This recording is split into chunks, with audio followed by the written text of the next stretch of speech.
What's going on, guys and girls? Mr. Blue Star 96 here, and welcome back to another video where today I'm doing another deck profile. This time on my sort of like custom vampire zombie deck. I'll start off with the monsters. So I'm going to start off with like just the monsters of what I use. So I've got one Mizuki in there, which is good because I can remove this play. I can remove from play this card from graveyard to special summon one zombie type monster from my graveyard.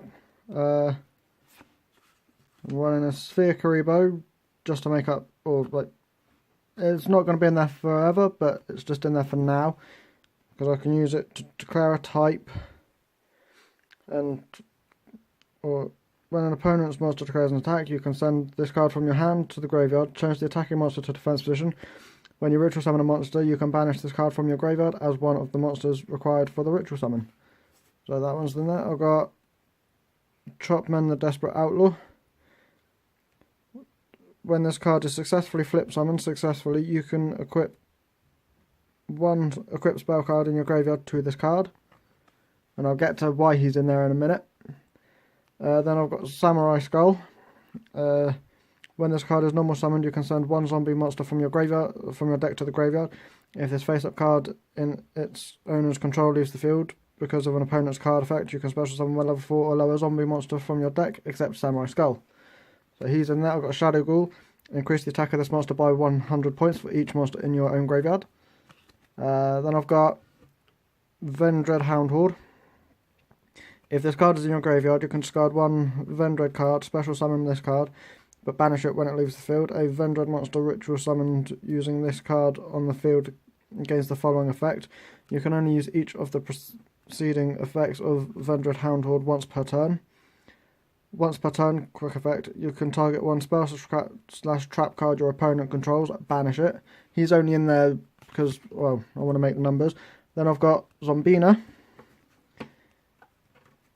If this card in its owner's possession is destroyed by an opponent's card by battle or card effect, you can target one level 4 or lower monster in your graveyard, except Zombina. Special summon it. Then I've got Zombie Master. Once per turn, you can send one monster from your hand to the graveyard, then target one level 4 or lower zombie type monster in either player's graveyard, special summon that target. This card must remain on the field, or must remain face up on the field to activate and resolve this effect.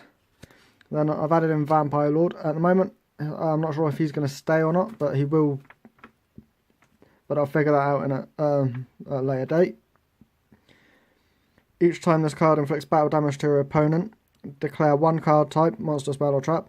Your opponent selects one card of that type from their deck and sends it to the graveyard. Also, if this card is destroyed and sent from the field to your graveyard by your opponent's card effect, it is special summoned to your side of the field during your next standby phase. Then I've got Goblin of Greed. It's a fiend. As long as this card remains face up on your side of the field, neither player can discard from his/her hand as a cost, which is good. Then I've got Regenerating Mummy. When this card is sent directly from your hand to the graveyard by an effect of a card controlled by your opponent, return this card from the graveyard to your hand. Then on to the proper vampire stuff. Vampire Familiar. If this card is special summoned, you can pay 500 life points, add one vampire monster from your deck to your hand, except Vampire Familiar.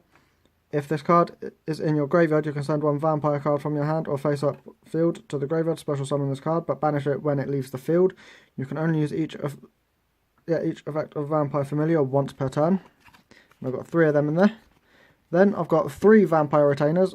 If this card is if this card is special summoned, you can pay 500 life points, add one vampire spell slash trap card from your deck to your hand.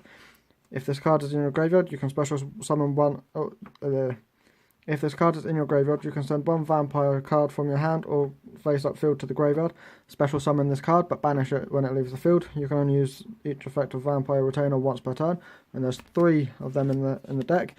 Then it's Vampire Sorcerer, which I have 3 in the deck. If this card in your possession is sent from your graveyard, sent to your graveyard by your opponent's card, you can banish or you can add one dark vampire monster or one vampire spell slash trap from your deck to your hand. You can banish this card from your graveyard, one dark monster or one dark vampire monster you normal summon this turn can be summoned without tributing. So I'll get to that. Well, so you can use it to summon Vampire Vamp, which I have 2 of. So once per turn, when this card or a vampire monster is normal summoned to your side or to your field, you can target one face-up monster your opponent controls whose attack is higher than this card's. Equip it to this card. This card gains attack equal to the combined original attack of the monster or monsters equipped to it by this effect. If this card is sent to the graveyard while equipped with a card by this effect, special summon this card. Then onto 2 Vampire Scarlet Scourge. If this card is normal or special summoned, you can pay 1000 life points, then target one vampire monster in your graveyard, except Vampire Scarlet Scourge. Special summon it, but it cannot attack this turn. You can only use this effect of Vampire Scarlet Scourge once per turn. At the end of the battle phase, if this card destroyed any monsters by battle, you can special summon them from the graveyard to your field. So there's 2 of them in that. Then I've got 3 Shadow Vampires. Cannot be used as material for an Xyz summon except for the Xyz summon of a dark monster. When this card is normal summoned, you can special summon one dark vampire monster from your hand or deck, except Shadow Vampire. But monsters you control cannot attack for the rest of this turn, except that special summoned monster. So there's 3 of them in the deck. So that's the monsters that I've got in the deck. Well, normal monsters, I'll put them there. Then onto the spells and traps.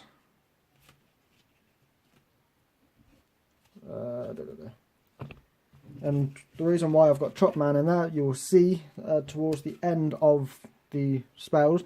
So I've got 3 Vampire Domains. Yeah. Once per turn, you can pay 500 life points. During your main phase this turn, you can normal summon one vampire monster in addition to your normal summon / set. Even if this card leaves the field, you can only gain this effect once per turn. Each time your vampire monster inflicts battle damage to your opponent, gain the same amount of life points. And there's 3 of them. Then there's 3 Vampire Desires.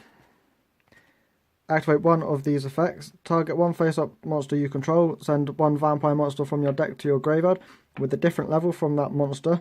And if you do, the targeted monster becomes the level of that sent monster in the graveyard until the end of this turn.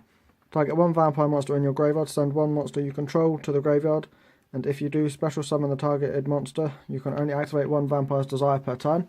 So there's 3 of them in there. So you can use one to target a face-up monster you control and send one vampire monster to the deck.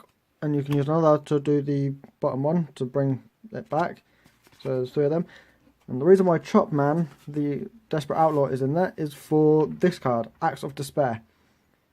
A monster equipped with this card increases its attack by 1000 points. When this card is sent from the field to the graveyard, if you offer one monster on your side of the field as a tribute, this card returns to the top of your deck. Now onto the traps. 2 Vampire Awakenings. Special summon one vampire monster from your deck, but destroy it during the end phase of this turn. You can only activate one Vampire Awakening per turn, so that's 2 of them. Vampire Domination. When a spell / trap card or monster effect is activated while you control a vampire monster, negate the activation, and if you do, destroy that card. Then, if it was a monster card, gain life points equal to its original attack. You can only activate one Vampire Domination per turn, and there's 3 of them in the deck. And the final trap that I've added in is 7 Tools of the Bandit. Pay 1000 of your life points to negate the activation of a trap card and destroy it.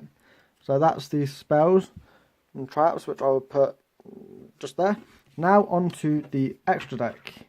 There's 3 Dhampir Vampire Sheridans, 2 times or 2 plus level 6 monsters. If you use a monster with a level that is owned by your opponent for the Xyz summon of this card, treat it as level 6. Once per turn, you can detach one monster from this card, then target one card your opponent controls, send it to the graveyard once per turn. If a monster card is sent from the field to your opponent's graveyard by a card effect, or a monster is destroyed by battle and sent to your opponent's graveyard, you can detach one material from this card, special summon one of those monsters to your field in defense position. And there's 3 of them. Then there's Beatrice, Lady of the Eternal. 2 level 6 monsters. You can also Xyz summon this card by sending one Burning Abyss monster from your hand to the graveyard. then using one Dante monster you control as an Xyz material. Xyz materials attached to that monster also become Xyz material on this card. If summoned this way, the following effect cannot be activated this turn. Once per turn during either player's turn, you can detach one Xyz material from this card, send one card from your deck to the graveyard, and if this card in your possession is destroyed by your opponent's card by battle or card effect and sent to your graveyard, you can special summon one Burning Abyss monster from your extra deck, ignoring its summoning conditions. Then I have one Constellar Ptolemy M7, 2 level 6 monsters. You can also Xyz summon this card by using a Constellar Xyz monster you control as the Xyz material, other than Constellar Ptolemy M7. Xyz materials attached to that monster also become Xyz materials on this card. If summoned this way, the following effect cannot be activated this turn. Once per turn, you can detach one Xyz material from this card, then target one monster on the field or in either player's graveyard, return that target to the hand. Then I've got 2 Crimson Knight Vampire Bram. 2 level 5 zombie monsters. You can detach one material from this card, then target one monster in your opponent's graveyard, special summon that target to your field, but only that monster can attack for the rest of this turn. You can only use this effect of Crimson Knight Vampire Bram once per turn. And once per turn during the standby phase of the next turn after this card you controlled was destroyed by your opponent's card and sent to your graveyard, special summon this card in defense position. So that is my zombie vampire, well, I'll call it the supernatural deck, because it kind of is a supernatural deck. Because it's not just vampires and it's not just zombies, it's a zombie vampire style deck. I will be doing some changes to it later on when I can. I'll be adding in a Monster Reborn. I may even add in Draining Mirror Force, or some of the Mirror Force cards, and then I will add in some other, or take out, I'll keep Mizuki in, I'll take Sphere Kuribo, Chopman the Desperate Outlaw, keeping Samurai Skull in. I might take out Shadow Ghoul, and I might even take out Vendread Hound Horde, but I'm keeping Zombina and Zombie Master in, and I might take out Vampire Lord, I'm not sure. I might take out Goblin of Greed as well.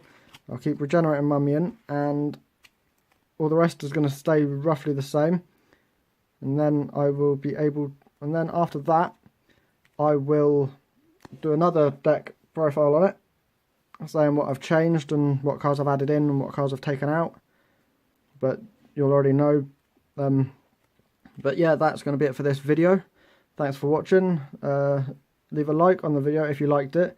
Leave a comment down in the comment section letting me know what I can improve on.